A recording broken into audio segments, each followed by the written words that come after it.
Hello, it's Crypto CJ. It's the trade of the day, Friday afternoon slash evening slash Saturday morning Zoom edition, depending on where you are in the world. And another dip in Bitcoin today, hovering around 60K.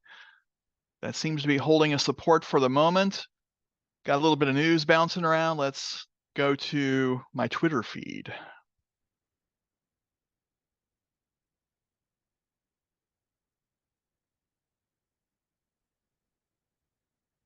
Okay, should be seeing Twitter.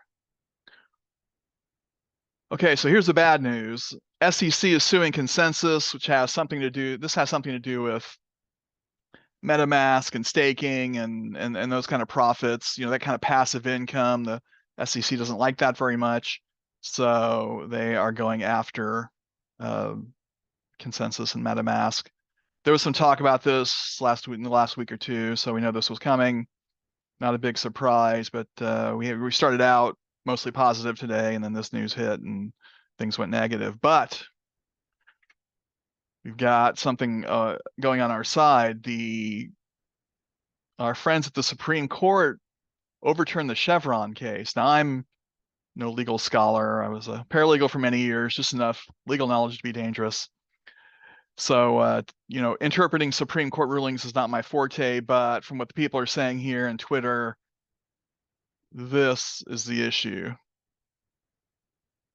Is that the Chevron doctrine meant that the enforcement agency, which is the one we're dealing with most of the time, is the SEC, sometimes the commodities people, was the Chevron doctrine meant that the enforcement agency was the automatic subject matter expert. Now they are not. So this could bode well for crypto if the SEC isn't automatically assumed to be the expert on financial instruments, then they're not going to automatically be given the benefit of the doubt. Now SEC's been losing cases constantly anyway, even without this ruling. So this is sort of just piling on their inability to really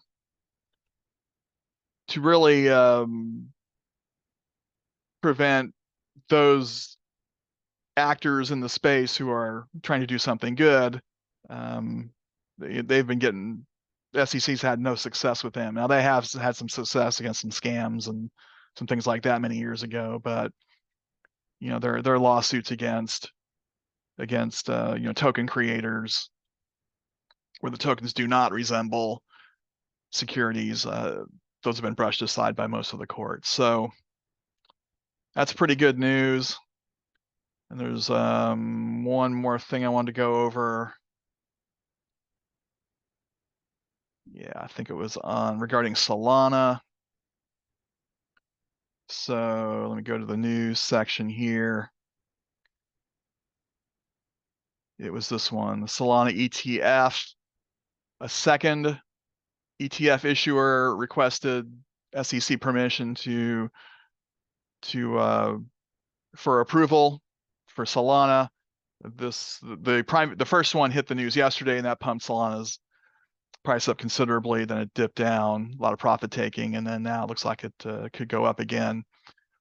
This author is projecting 9x higher, but we all know these tend to be headline grabbers. So Solana's looking good. We're going to look at that chart shortly.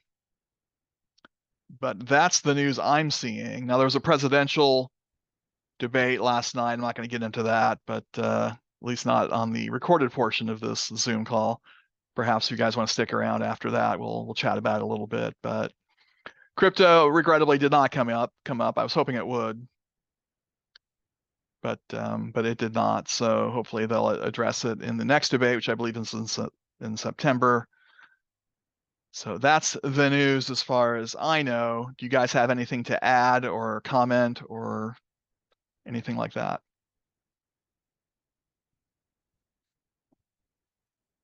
Quiet on a Friday afternoon. Okay, so this is the news. What do we do with it? How does this affect our trading?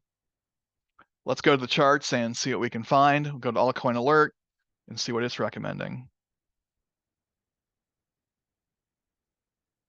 So Altcoin Alert,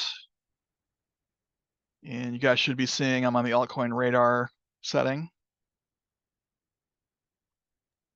Yes, it's there. Okay, thank you. And I have refreshed to get the most current information. I've got easy mode off, and I'm on, like I said, the radar setting, not the dashboard. So this way I get all the information. And I'm going to sort these columns, the ones I like the most, in to look for coins that are potentially moving today. And then I'm going to apply some, what I think is fairly simple technical analysis to their charts and look for optimum or at least reasonably good entry points. So the first thing I'm going to do is sort by AA score. Looking for values 80 and higher, or at least the high 70s. So for example, Solana is at 80.6, so it's down 6.34% today. AA thinks that this is going to rebound, 80.6% chance with 3% move or more in the next 48 to 72 hours. This is a Friday afternoon in the US. The volumes tend to be lower over the weekend, so sometimes it's harder for coins to push up. Keep that in mind. I generally don't take long positions on Friday afternoon, but sometimes you can get in a pretty good long position if something dips. I do like to short something on a Friday afternoon. We'll talk about that a little later. But for now, let's go ahead and look at Solana. We'll look at my 15-minute day trade layout and then my 1-hour swing trade layout. And actually, before we do that, we usually go over the Bitcoin and Ethereum chart. Since I went over the news, I almost forgot that. So I'll do a quick review on the day charts. On Bitcoin, we're at the 382 level still. We talked about this on Monday. The 382 level on the Fibonacci retracement. And this is a more advanced tool to determine retracements and where those are likely to go afterwards. So this would be a good entry on Bitcoin at the moment. I put a low buy order in at 60,000. That got picked up earlier in the week. So I'm in a little bit of profit on that on my swing trade. On Ethereum, I've just drawn a zone a few months ago, the high and the low range. It's ranging in the high part of the low area. So needs to break above 3,500 and 4,000 to hit this all-time high range in this 4,300 area. But we haven't really been close to this since March. Sort of flirted with it in late May, but down 2% on Ethereum, Bitcoin a little higher, I think. About the same, 2% as well. So not much happening. We do have the ETF for Ethereum potentially being approved by the SEC before July 4th next week. So we'll be looking forward to news on that. All right, back to Solana. On my day chart, this is my 15-minute layout. I'm using this indicator, supply and demand visible range by Lux Algo. And the green zone is support, the red zone is resistance. On a long position, ideally, I'd like to be coming out of this green area or between the green and this yellow midline, and like to see it go up to, pick up 1 to 1.5% on my day trades. But I trade on leverage, so you guys might look for a bigger move if you're on spot, say on Coinbase. I use this RTI, the relative trend index, to look for dips and retraces on the short time frame. And at the moment, we're below the 20 value. Some of the best entries are that break below the 20 and come back. A really good example is right here. This broke below the 20 on Thursday in the wee hours of the morning and then came back with a vengeance. Yeah, let's take a quick look at this one. So yeah, the break is right about here, and it's a perfect entry. Coming out of the green zone, boom, almost 10%. It's a great day trade. So the last time it happened, though, we got a little bit of fakery, faked out a bit. That happened here. I don't know if it ever broke above the 20, though. Yeah, I'm not sure if that would have triggered it or not. Just nudge slightly above it briefly. So obviously, had that been a trigger, earlier this morning, then we'd still be in that trade. Maybe need to take an additional purchase to make it work out. Yeah, usually I take an additional purchase when something goes about 2% against me on a chart, and then I got two positions, and frequently it comes back and I even make more money. So an initial dip in a trade doesn't bother me.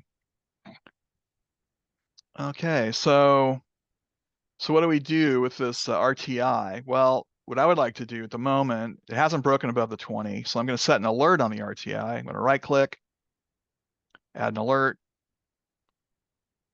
crossing up on the 20.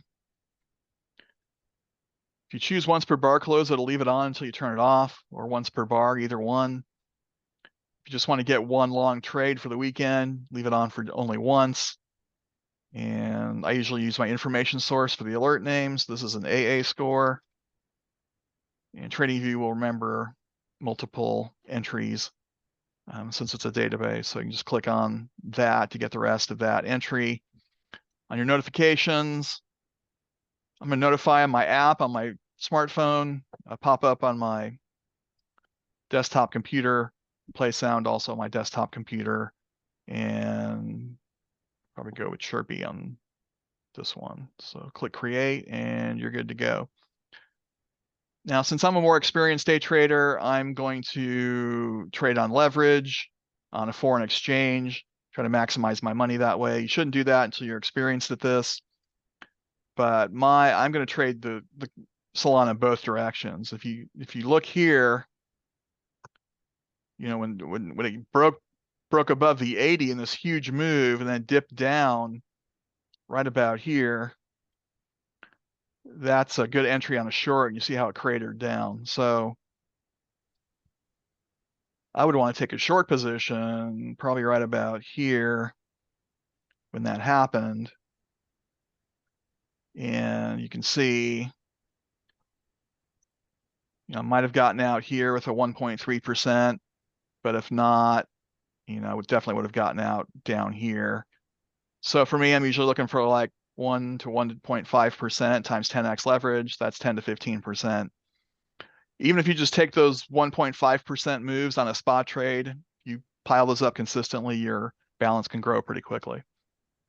Obviously, you can use less cash and make those increases more if you use leverage, but it can go against you and you can lose all your money. So be careful with that. Okay. Don't mind me asking what foreign exchange do you use that they wouldn't let Americans on there? It would be yeah, I trade on Bybit, and I passed KYC using the Palu Digital Citizen ID. Really? Yep. And okay. I'm not sure how much longer that's going to be allowed, but if you're interested, if you're watching on the recording, there's a link in the pinned comment. For those of you watching live, go ahead and email me at cryptocj13@gmail.com, and I can send you a link and or set up a Zoom and talk to you about it. So do they give you an address down there for the whole thing, or no, can you they don't usually require an address. You'll need to use a VPN though, and then but you'll essentially go through the KYC process through how Palu requires it. So you'll have to provide some identification documentation, just like you would for any other financial institution. And then they'll give you an ID card, and then you can use that ID card to pass KYC and Bybit. I passed it in Bybit, BitGet, and KuCoin. I was not able to pass it in Binance. So I wasn't sure if you had to for the KYC. I wasn't sure if you had to provide an address or not. So that was kind of my whole look at that. Yeah, it's a good question. On Binance, you did, and I couldn't find one. Guess there are no addresses on Palu. I think there is at the higher levels. I think if you pay more money, you can get an address. Yeah, That's Craig's what I'd right. heard too. Yeah, they've started that Um, that program. That was locals. not in effect though when I got mine, but now it is. So if I had a Okay. burning desire to get on Binance, then I would probably follow through on that. But I'm content with Bybit for now. It also works on MEXC. All right, good to know. I was on an exchange the other day that didn't even require it's a what's it called when it's decentralized exchange, and it didn't require anything. Okay. Right I'm now, just trying to, Bluefin does yeah, not Blowfin. require, Okay. they Blowfin, don't that's what it require was. anything other than a VPN. Okay. Yeah, Is good to know. MEXC stable? Is Believe it so. stable enough? Yeah, I'm not going to recommend it. I dabbled with it a little bit, but there are some people I know and trust who like it. So. Okay. All right. Thanks, guys. Well, I just made a trade on it today for $1,000. So I've used it for a little while, and other people I know use it. So, but what's safe? yeah. Is the NASDAQ safe? I don't know. No, I don't know. Is your bank safe? Good point.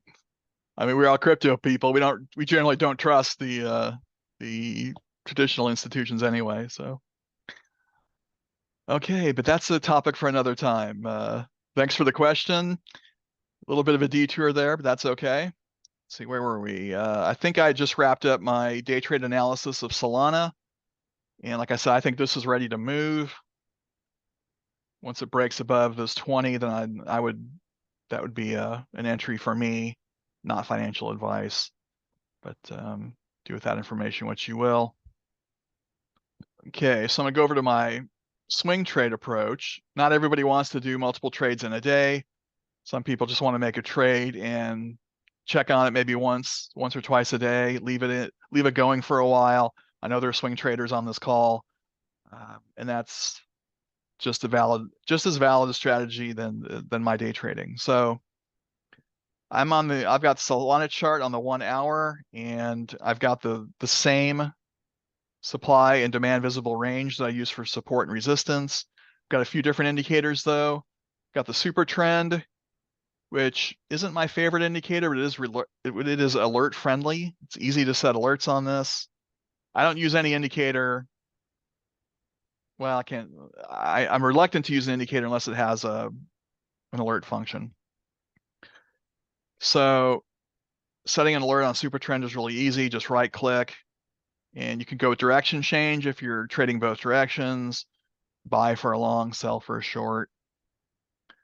And you could I usually on swing trades just do it only once, but you can leave it on once per bar to close and it'll stay until you turn it off. This is AA score. And I'd probably do a different notification, a handbell. And I think I'm going to put this one in. So I've got an entry on Solana around 130 or so. I might want to add to it. Okay, so what happens when this alert goes off? We're in a sell right now. It's been dipping down. My confirmation never uses SuperTrend just by itself. Look for confirming indicators. I use this Trendilo LSMA, which is a moving average. So I'm going to look at support and resistance, the moving average, and the SuperTrend to, if all these are in alignment, then that's more often than not a good entry. So right now we're in a sell. If it gets some momentum and comes back, we'll probably get a buy signal around here somewhere. And I would take it up to this resistance here around 150. 8% over a weekend or in 3 or 4 days is a pretty good swing trade. Obviously, a better entry is something like occurred over here on Monday. So when that SuperTrend alert went off, this is what the market looked like. It's in the green zone. And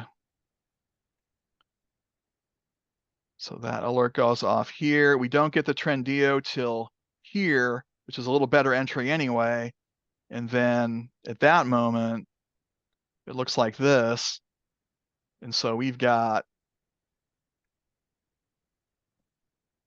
14% to the top of the red zone, or the bottom of the red zone. And we accomplished that in a few days. Yeah, so you're in profit here, 17% in just under 3 days. That's a great swing trade. So, even if you're on low leverage, 2, 3, 5x, something like that, really like that one. Now you got a little bit lucky with the news that came out yesterday and pumped it up briefly. And then the sell kicks in right about here. People take profits, and looks like the LSMA confirmed it. So this would have been a good entry here. Goes against you a little bit at first on the short side. And then, still be in that trade with 3%. I don't know if I take it all the way down here. I'd probably be willing to take it down here to around 137 or so, pick up 5%, and call it a day. But so those are your options on a short. So do you come back and do your take profits, or you just preset it up to take profits when you hit your zone? It kind of depends. If I'm trading it on Coinbase as a spot, then I'm gonna set a take profit ahead of time. I do that on most of my trades. But I also have a swing trade that I'm doing with some software that's not available to the public yet, that I'm beta testing. And in that, if I use that software, then it's predetermined. So usually between 5 and 10% on swing trades. I do almost all my day trading on that software. So I hope it's going to be ready in a few months, but I've been talking about it for nearly a year. We'll see. Okay. Okay. But to answer your question, generally I set a take profit ahead of time, and I always talk about them to you guys because I know that's what a lot of people want to know. Where do I get out? It's one thing to get a good entry in a trade, but you want to know where to get out. So I talk about short-term swing trading. If you want to hold longer, we can talk about that. Use a longer time frame. So maybe go to the 4-hour. Yeah, so we've got 175 back here in early June. If you wanted to take that entry. So let's say you got in here around 130 or so, and then you flipped over here to the 4-hour, and it's like, okay, 27%. I'd rather have that. You'd still be in the trade, but you'd be up a few percent, but just know that you're gonna have to wait a while on that. If you go for that 175, and if you put your day chart on, you've got it up to 200 back in April. So it could take a couple months to get back to 200, or if this ETF thing is real on Solana, if the Ethereum is approved, and there's talk about Solana as an ETF maybe this fall, then that could skyrocket the price. That 200 might be a nice memory as it shoots to 300 or 400. Okay. Any questions on Solana as a swing trade? Okay, let's see what else we can find in Altcoin Alert.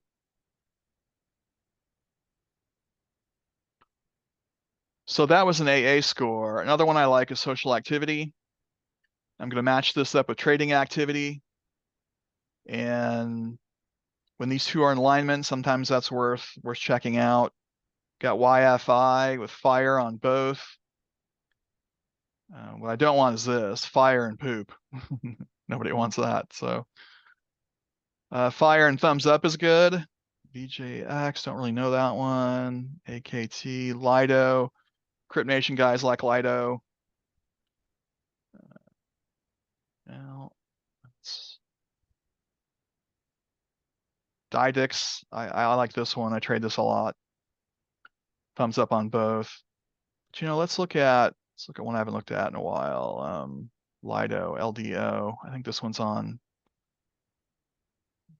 Coinbase. Yeah.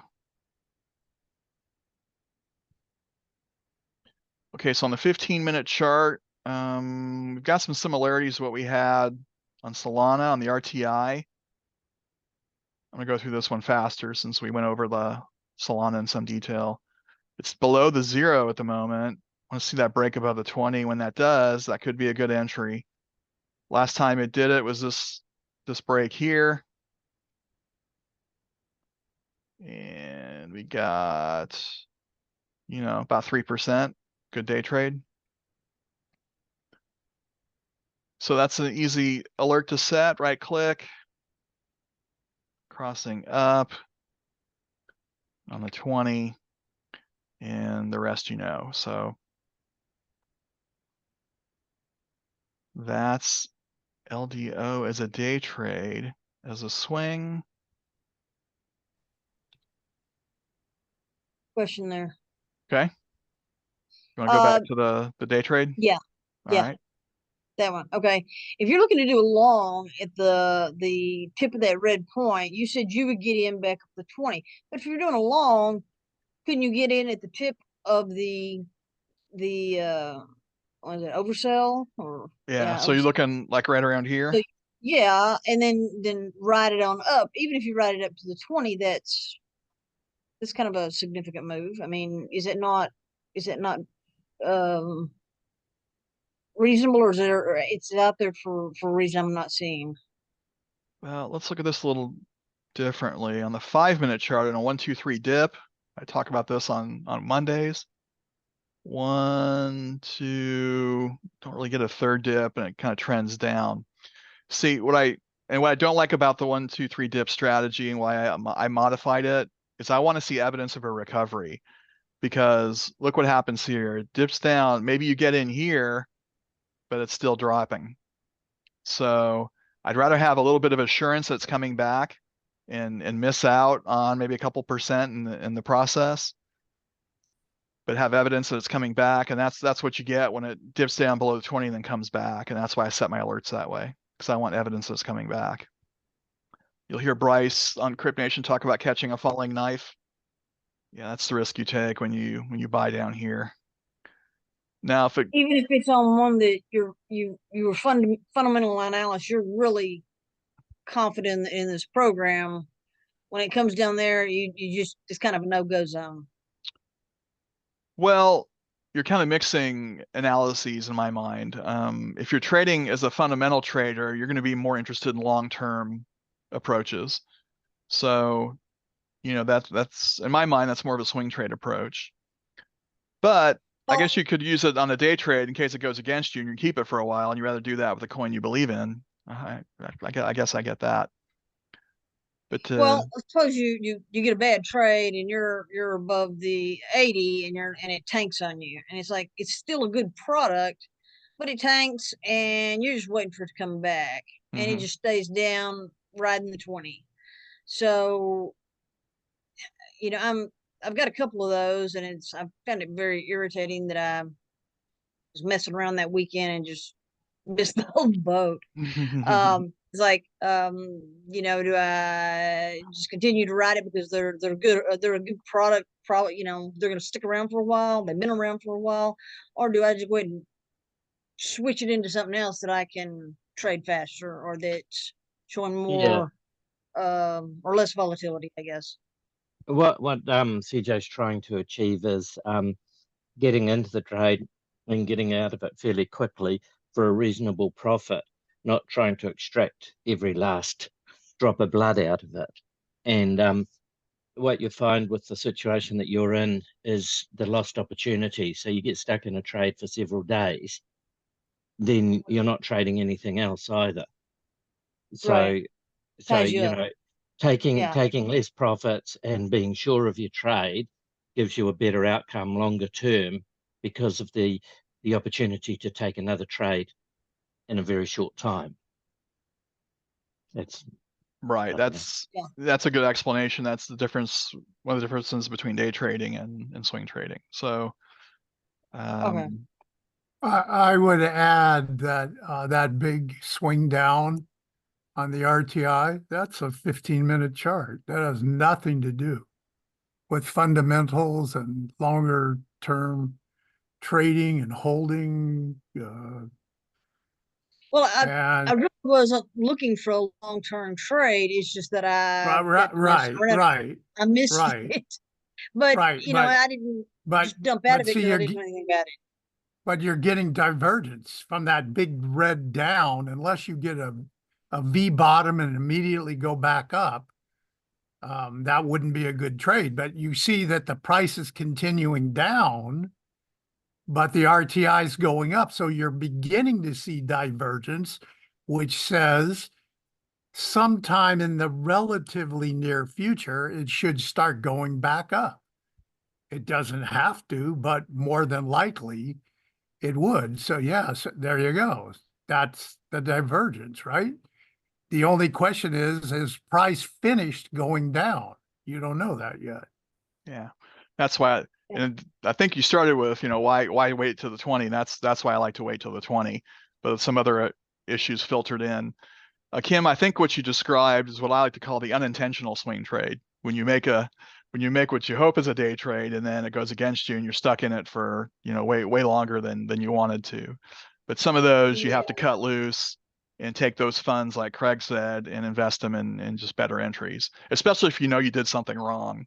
It's like, well, I sort of winged it on this and it didn't pan out. So, but if you did everything right, you know, maybe you hold that one for a while. It's so subjective.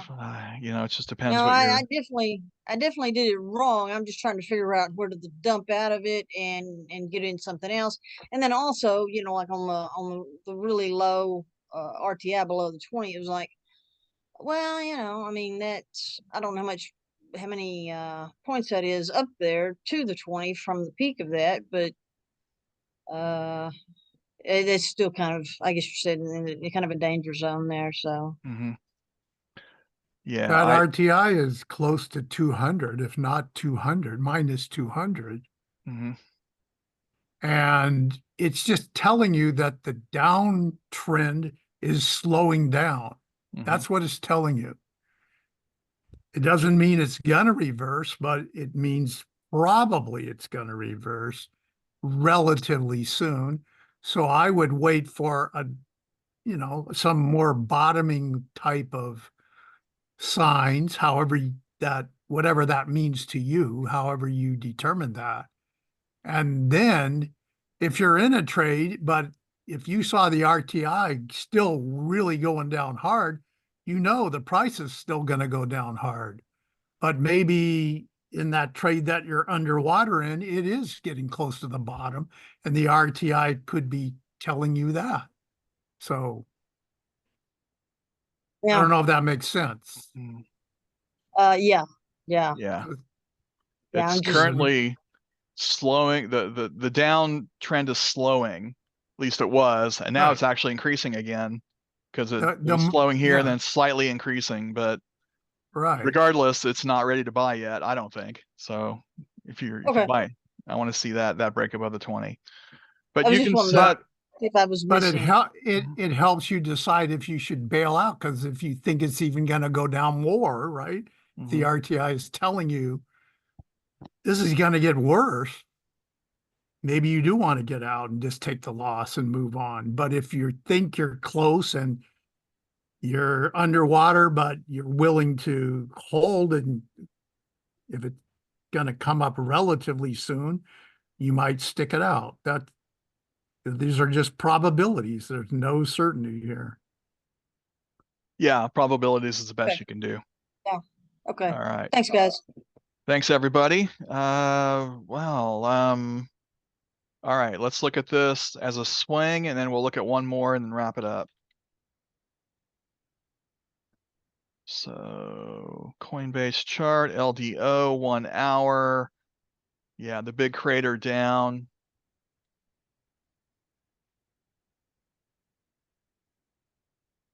Yeah, it was LDO. This might be, I wonder if this is one that was sued in the SEC complaint.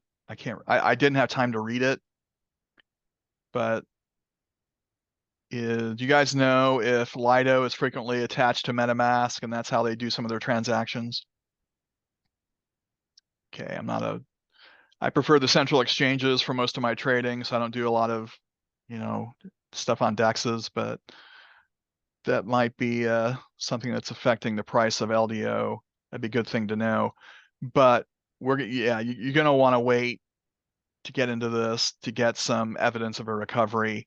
So this one's really easy. Right click, set that alert on SuperTrend, go with the buy, and this was social activity sort. And everything else is the same. So that's what I would do on that one. And if you get it's already in the green zone. If it turns around, starts to come back, you've got 20+% to the red zone if it returns all the way there. You got some other resistance here at around 5%. And again here, at around 18%. So those are potential exits if you take that trade on the 1 hour swing trade. Any questions about LDO? Need to move around. Okay, I got a chat question. Okay. Bree is joining us. She just got home. Good to have you, but you're catching the very end, so you may have to watch the recording, Bree. All right, we'll do one more. We're at about almost 40 minutes. And okay, Bree's asking, do you know anything about the Ocean FET and ASI? They talked about this in some detail on the CryptNation call yesterday. There's also a long post in the Slack chat group about this, so you might want to check that out. But I'm not going to go on it. Sort of outside the scope of what I'm talking about regarding day and swing trades. Though if you knew the timing of all this, that could make for a great swing trade. All right, let's go back to Altcoin Alert. Let's look for a short for the weekend. So I'm gonna go to my long-term sentiment sort. I'm gonna match it up with the Elder Impulse Daily. And instead of bullish, I'm looking for bearish. So matching up on the long-term sentiment and the Elder Impulse Daily, which is a technical indicator. When these two match, I want to look at it some more. Luna. Really? All right, Zilliqua. Something I trade sometimes. Rune, I like Rune a lot. It's a really good day trading coin. BNB is kind of slow. Stacks, okay, we don't have both. All right, let's short Luna. Or Rune, I mean. Yeah, Rune. That's on my list. It's down 5% today. Well, it looks like it's already been shorted, so... Looks like AA thinks it's going down even more. So we're already in the green zone. This is not where I want to take a short on a day trade. So my favorite entries are up here when they break above the 80. I do this kind of an alert. RTI crossing down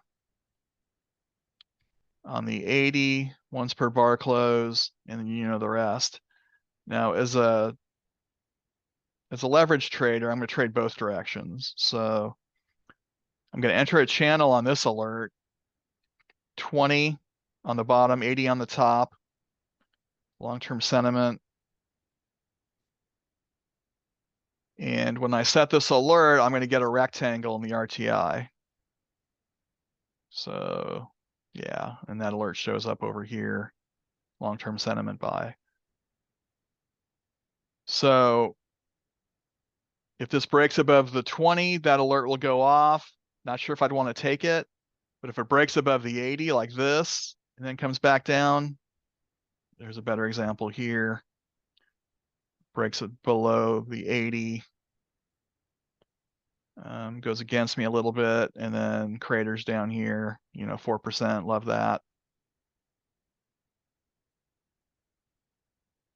So that's Rune as a short on the 15-minute day trade.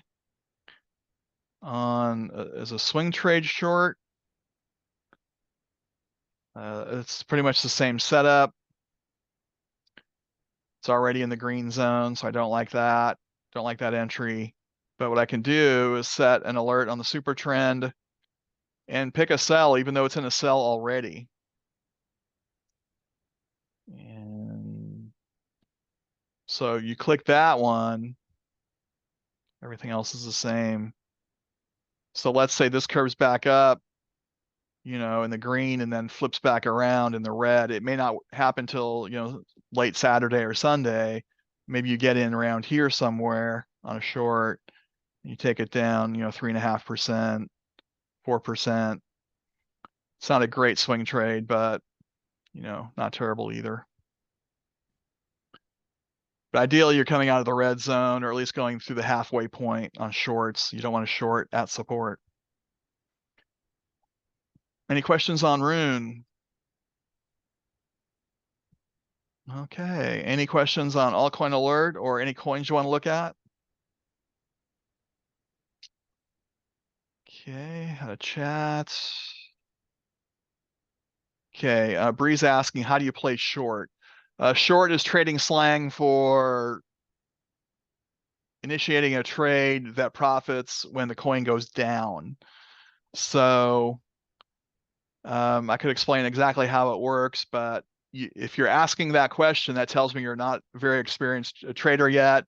You should become experienced as a spot trader before you dabble with shorting, because shorting usually implies leverage, and that's you know, using the exchange's money to amplify your position, but it does potentially put the money you're trading entirely at risk, where on a spot trade you're usually only risking a portion of your money.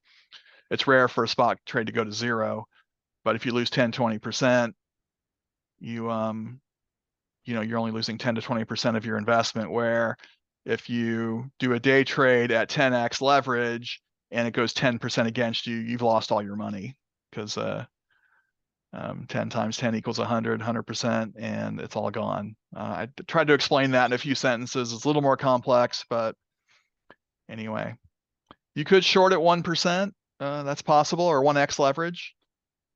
There is, oh yeah, I meant to tell you guys, I did dabble a little bit with the Coinbase futures platform. I did a long on Bitcoin when it hit 60K a couple days ago. I think it was Monday or Tuesday, and just held on for 1 or 2%, and then got out. It determines the leverage for you. I think it was like around just under 3% or 3x leverage. On the shorts, they tend to be lower, around 2 or 2.5x. So that, if you qualify that you have some experience as a trader, the Coinbase will let you trade their futures. It's very different than spot trading. It's even different, quite a bit different than Bybit and BitGet leverage trading. So that's a call for a different time after I gain some more experience on that platform. Anyway, that was a long-winded question, answer to Bree's question about shorting. So any other questions?